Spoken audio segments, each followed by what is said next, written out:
Politics of Maharashtra seems to be like a Bollywood thriller, back-to-back climaxes, but I have with me somebody who understands not only the politics well, but also the legal battle behind it. I have with me senior advocate, BJP leader, a stalwart one, Mr. Mahesh Jethmalani. Sir, welcome to CNN News 18. My first question to you is first thoughts, and there has been a lot of climaxes coming into the Maharashtra politics. What's the way forward? I don't know. I mean, I've only just got back, and I came back to this news of the breakup of the NCP, which was a pleasant surprise, I must say. But I don't know what the situation is. So all I'm gathering from the TV is as much as you know is as much as I know.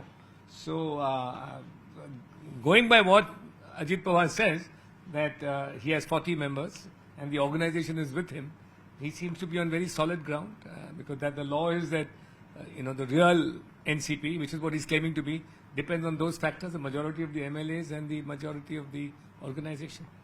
So he should be through if the numbers are correct. Sir, you've been in the Sena versus Sena battle. You've represented Mr. Eknath Shinde well that time. So do you think that a situation of that sort could also arise with the NCP as well? Yes, I mean, I knew that. Look, in June, I was sure that Ajit, I in fact tweeted about it, that the way he's been humiliated by Sharad Pawar, whether he deserved it or not is a matter, internal family matter, internal NCP matter, right? Who's right, who's wrong, I'm not getting into. But the way he was treated, right, made it very clear to me at least that he was going to leave the party. He was going to leave the party and take as many people as he could with him. And this I think was on 12th of June, that this happened. And I was pretty sure after that Ajit Pawar had enough of the mistreatment that he was being subjected to all the time in the NCP. The Pawar play that it's being called, how do you think that it could affect the current government, the Eknath Shinde government, and the whole semantics that's happening in Maharashtra? Well, it'll certainly make it stronger. It'll certainly make it stronger. I mean, there's one more, group attached. Some numbers have increased. Right? Some people say unwieldy, but what is unwieldy? The more numbers you have, and it's a very, at least the Eknath Shinde faction and the BJP factions have been working very well.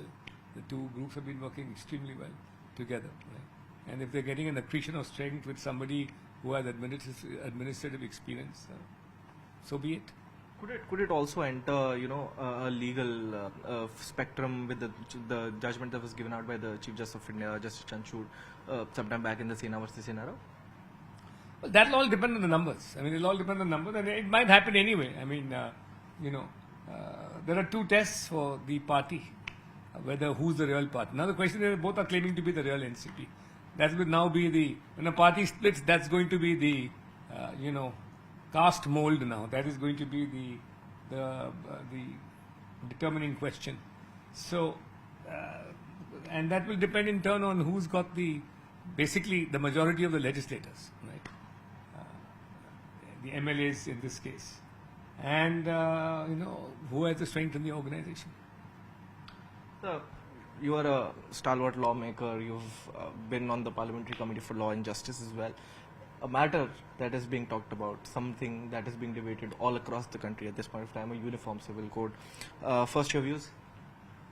I'm a strong believer in the uniform civil code. I think it's a historical necessity. I think a nation needs one law. We've had one criminal law, we've had the common civil procedure code, we have common evidence act, and although we're a very diverse country, we all religious communities should be able to agree upon the most humanitarian aspects of family life, that is, marriage, divorce, custody of children, adoption, maintenance, and succession. These are the key issues, and that's all you're going to. Everybody's striving towards making it humane.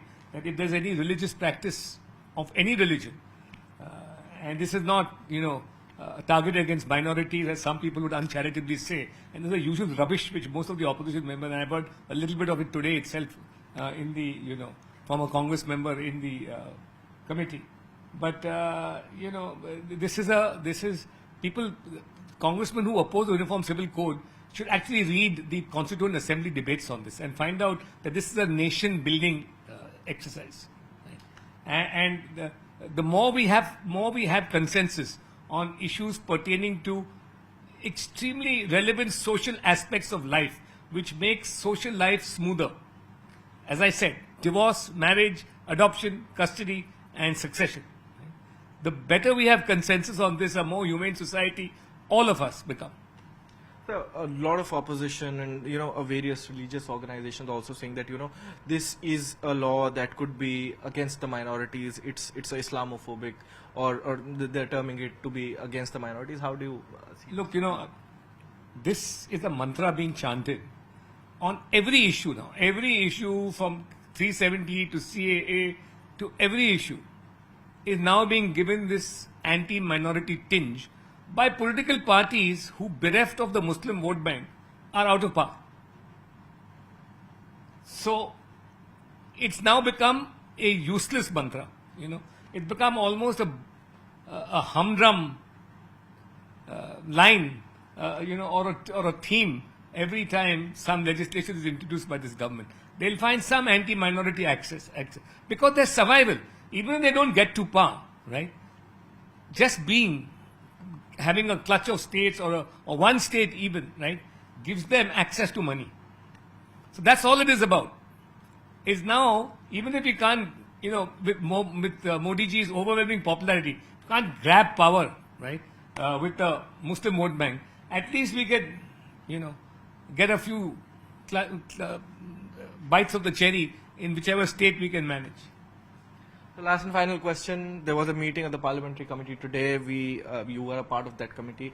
We would throw some light of what happened. What is the way forward with regards to a uniform civil code in the parliament itself? You mean in the parliamentary committee? Yeah. I think by and large there was a consensus that the uniform civil code is a good thing. If there was any dissenting note, it was that it should not be pushed through with undue haste. And I think the undue haste issue is already over because this has now been, being discussed and debated since 2016. We've had a 21st and now a 22nd Law Commission since 2016. We are in 2023. And stakeholders have been invited, the stakeholders, everybody has been asked to send in any suggestions they have. I'm told they have 19 lakh.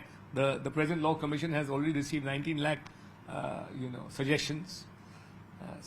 And the last date is the 13th of July. So that's the first argument. The second argument is that it should not be politically motivated. But I mean, it's part of the BJP's manifesto. Before the BJP, ever since 1980, the Uniform Civil Code has been on the BJP's manifesto, and before that, even the Jan Sangh manifesto, the previous avatar of the BJP. So I don't understand if it's on our manifesto and it's been going on for 7 years. What's the issue? I mean, we've come to power on the inter-A amongst other things on that plank. So obviously we are going to, try and implement it before our term is over.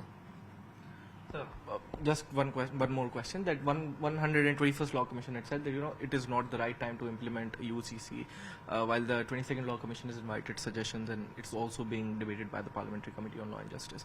So, what has changed, or do you think that there were certain changes that are required, or it is the right time actually? Look, it was the right time according to our Constituent Assembly members shortly after 1950, right? They said we're not doing it immediately, right? We want some time to lapse so that religions get used to it, right? We need a little bit of a period of integration post the horrors of the violence that took place during the independence movement, partition. So 75 years down the road is enough time now for us to take that step forward which the Constituent Assembly members envisaged at that time. 75 years is enough time. And as I said, ultimately, what are you doing? You are bringing in humanitarian aspects to family life through law. So that, we become a civilization. And we live in harmony with some common ideas of what constitutes constitutional morality. This was senior advocate Mahesh Jethmalani speaking to us over the politics that has erupted in Maharashtra, the climax to climax that's happening there, and also the biggest debate at this point of time, the Uniform Civil Code. I'm Anand Bhatnagar with video journalist P.K. Das for CNN News 18 from the national capital.